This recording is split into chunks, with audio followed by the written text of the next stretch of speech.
I'll call MK, Honorable Dr. Hlophe.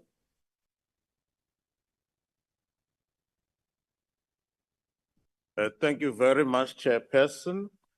Honorable Minister, Deputy Minister, Honorable Members of Parliament, I see some officials. Good afternoon to all of you. I rise here on behalf of the Umkhonto Wesizwe, and our position is very clear. We are vehemently opposed to this budget cut for a number of reasons, including, but not limited to the following. My contribution is going to focus on the lower courts and particularly criminal trials. The first problem that everybody knows is the following. Lower courts are understaffed and the working conditions are deplorable. Now, a further cut on the budget can only make matters worse.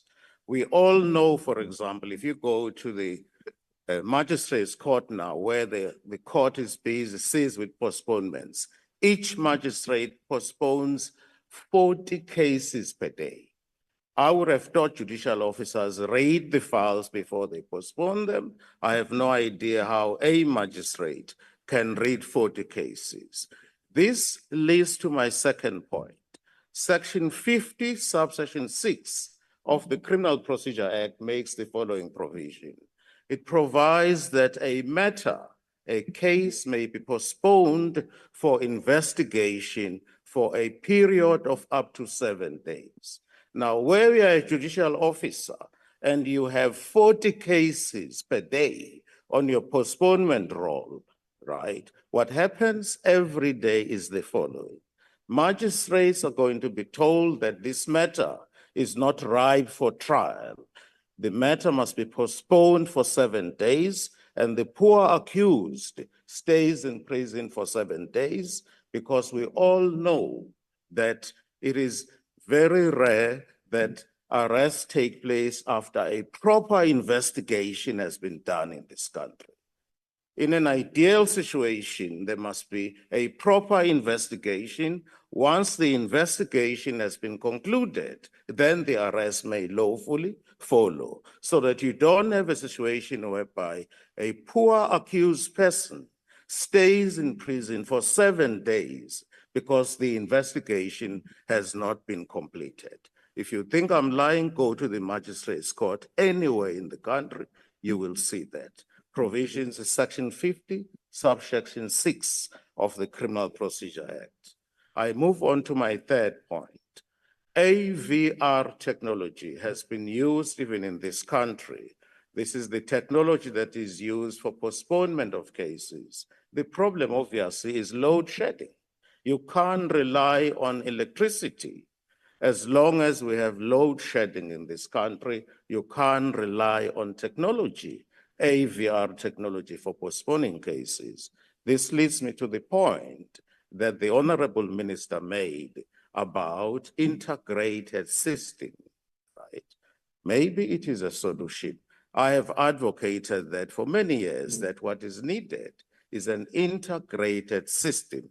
You have a center consisting of the judiciary, the police, and the courts. To that end, I try to introduce something very close to that here in the Western Cape. There are 5 courts that were created. These courts are all in prison, right? So judges go there and the judges are able to attend to those cases in prison. I wish that could be duplicated elsewhere.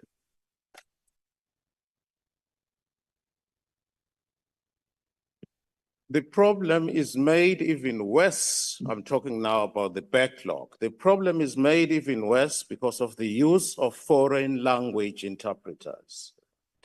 If you get someone from Maputo or any part of the world, it can be from Bangladesh. That person, in terms of our constitution, has a right to have the proceedings conducted in a language that he will understand, which means if the person comes from any part of the world, that person has a right to use that language, and the proceedings must be interpreted to him. We don't have enough foreign language interpreters. This impacts further on the waiting period, and there are people who are languishing in prison as a result of this. The other point I want to make is this. The resources are limited, and one would have expected the prosecuting authorities to use those resources wisely, not widely, but wisely. I've seen instances, and I prefer not to mention anyone, where the prosecutors have charged accused for what appears to be clearly a common assault case. You find that the accused is charged in the regional court, right? For common assault, you ask yourself, who is sought to be pleased by the prosecutors? I prefer not to mention any name. It was a high-profile person from one of the political parties. The charges against him, he was convicted of assault GBH. In my view, that conviction cannot stand. It should have been common assault. It was an open clap, not even a fist. So that, in my view, that trial should never have taken place in the regional court. It was an abuse of state resources to teach him a lesson. Honorable Dr. Hlophe. It was clearly an abuse Tata. of state resources. That trial should only have Honorable taken Dr. place. Hlophe. So, Unfortunately, your time has expired. for the reasons stated above, we are vehemently opposed to the budget cuts. Thank you. Thank you, Honorable Member. I will now call on